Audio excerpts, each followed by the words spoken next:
Yep, it's me again. We managed to get our hands on the upcoming Redmi K100 Pro right after its release, which means we've already had a chance to take an early look at what kind of performance this phone can deliver. And yes, we've discovered a few interesting things this time around, but I'll save those details for later. A quick shout to my tech partner from China for sharing this video. A big thank you for making this possible. Hey everyone, it's Maiky from techmaiky. If you love staying updated with the latest gadgets, make sure to subscribe and hit the notification bell so you never miss out our exciting tech content. For now, let's start with the design.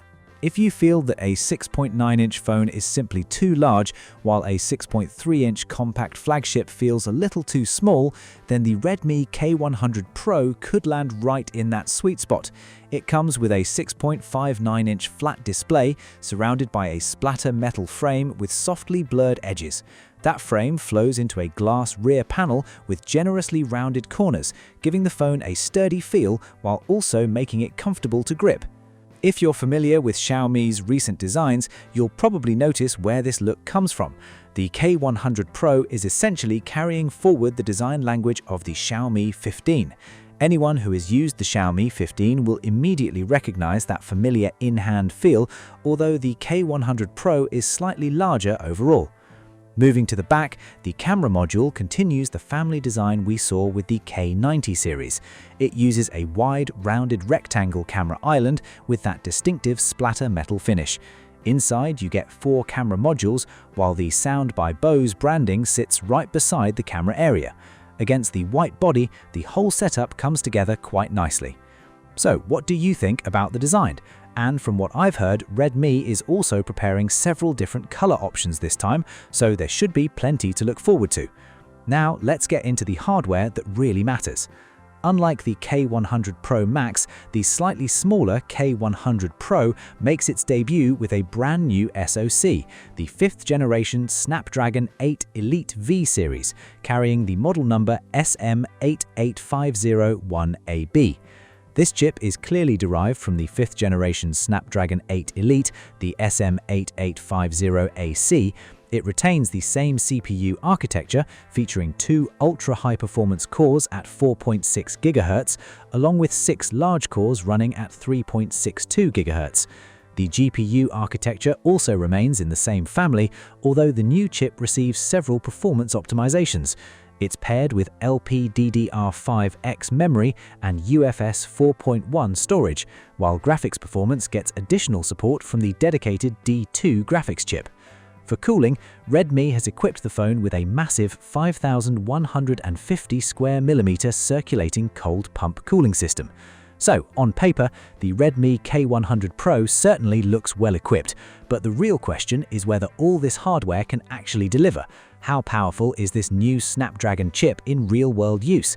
And just how close can it get to the performance of the regular Snapdragon 8 Elite Gen 5? Well, it's time to put it to the test.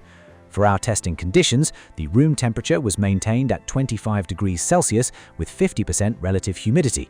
The K100 Pro was fully charged, the display brightness was set to 260 nits, and speaker volume was fixed at 65 decibels. We then ran the Rage engine test, keeping the phone connected to Wi-Fi throughout the process.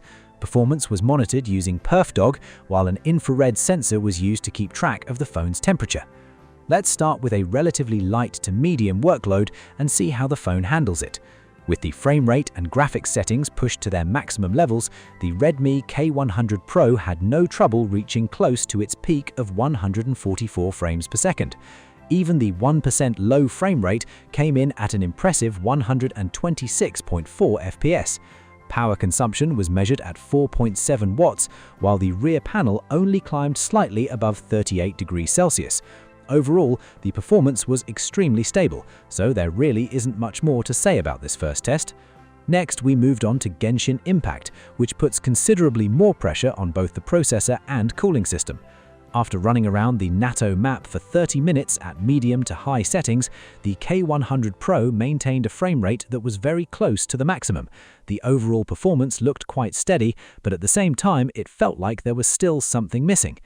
That led us to bring in 2 additional phones from different manufacturers, both equipped with full-power Snapdragon 8 Elite Gen 5, so we could get a better idea of where the K100 Pro actually stands. For the sake of comparison, we'll call them Device A and Device B. These two phones definitely aren't weak competitors. Both belong to the first generation of Snapdragon 8 Elite Gen 5 and have already gone through mature performance tuning and optimization. As expected, their average frame rates were slightly higher than what we saw on the K100 Pro, and their operating temperatures were also a little lower. However, the K100 Pro had one important advantage. Its higher 884p rendering resolution helped it achieve better control of frame rate fluctuations and jitter. And even when we focus specifically on the lower-end performance, the K100 Pro still managed a 1% low frame rate of 51.43 FPS. That puts it roughly 3 to 6 FPS behind devices A and B. But this gap also tells us something interesting. Redmi appears to have done a good job optimizing the K100 Pro's performance scheduling specifically for Genshin Impact. The way the phone manages its resources seems more efficient and consistent, which ultimately translates into a smoother and more stable gaming experience. Taking things up another level, we moved on to the high-load Star Trek 30-minute golden moment test, which put significantly more pressure on the GPU. For this test, we removed unavoidable battle transitions and drum-style animations so the results would be easier to compare. The numbers showed that the K100 Pro, rendering at 994p with an average of 59.1 FPS, performed slightly better than device A, which rendered at 992p and averaged 59.11 FPS. Both were ahead of device B, which managed 982p, rendering at 58.87 FPS. Looking at the 1% low frame rate, the K100 Pro still reached 27 FPS, putting it right between the two standard Snapdragon 815 powered phones, devices A and B. The K100 Pro did use slightly more power and reached a somewhat higher body temperature, but that also suggests its performance scheduling is working quite aggressively and effectively. At this point, it looks like the combination of the Snapdragon 8 Elite Gen 5 V-Series inside the K100 Pro and Redmi's tuning can essentially deliver performance comparable to the regular Snapdragon 8 Elite Gen 5, even when a workload gets extremely demanding.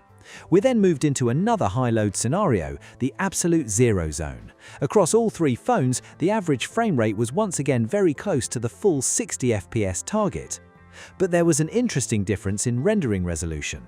The K100 Pro pushed the resolution all the way up to 867p, while devices A and B were limited to 818p and 810p respectively. That shows just how aggressively the K100 Pro is releasing performance under heavy workloads. So when it comes to the Snapdragon 8 Elite Gen 5 V-Series inside the K100 Pro, there's practically no obvious difference in everyday gaming compared with the standard version. Combined with Redmi's relatively mature performance scheduling, you really don't have much to worry about the phone running out of performance while gaming.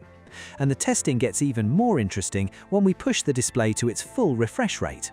With CrossFire running at a native 18.5 FPS and the graphics settings set extremely high, the K100 Pro maintained an average of 184.79 FPS for an entire hour. Even more impressive, the 1% low frame rate remained as high as 170.56 FPS. In other words, after an hour of continuous shooting, there was almost no noticeable stuttering or interruption in the visuals. At the same time, average power consumption was just 4.8 watts, while the hottest area on the rear of the phone reached 42.8 degrees Celsius. So, after seeing all of these results, are you satisfied with what the K100 Pro can deliver? Personally, I'm quite impressed with it, and that's especially important at a time when performance is becoming less cost-effective because of the significant increase in prices. For phones positioned in the mid to high price range, manufacturers need to find a better balance between raw performance and overall value. That's exactly where this 5th generation Snapdragon 8 Elite V-Series chip comes into play. It manages to strike a balance between performance and cost-effectiveness while still keeping costs under reasonable control. Based on these performance tests, the chip delivers at least 90% of the performance of the Snapdragon 8 Elite Gen 5, and in some situations it gets extremely close to the regular version. Looking ahead, the entire Snapdragon 8 Elite Gen 5 family could have the potential to become a major force in the smartphone market towards the end of this year and potentially throughout next year as well. And when you combine Redmi's hardware with this chip, the K100 Pro's gaming experience is essentially comparable to what you would get from a conventional Snapdragon 8 Elite Gen 5 flagship phone. Add in the phone's solid build quality and its accompanying accessories, and the Redmi K100 Pro looks like it could become a very capable mid-range performance-focused flagship. The fact that Redmi is bringing it to the market early also gives consumers another strong option to consider. Of course, there's still one major factor that will determine just how competitive it really is: the price Redmi decides to set. And that's everything for this video.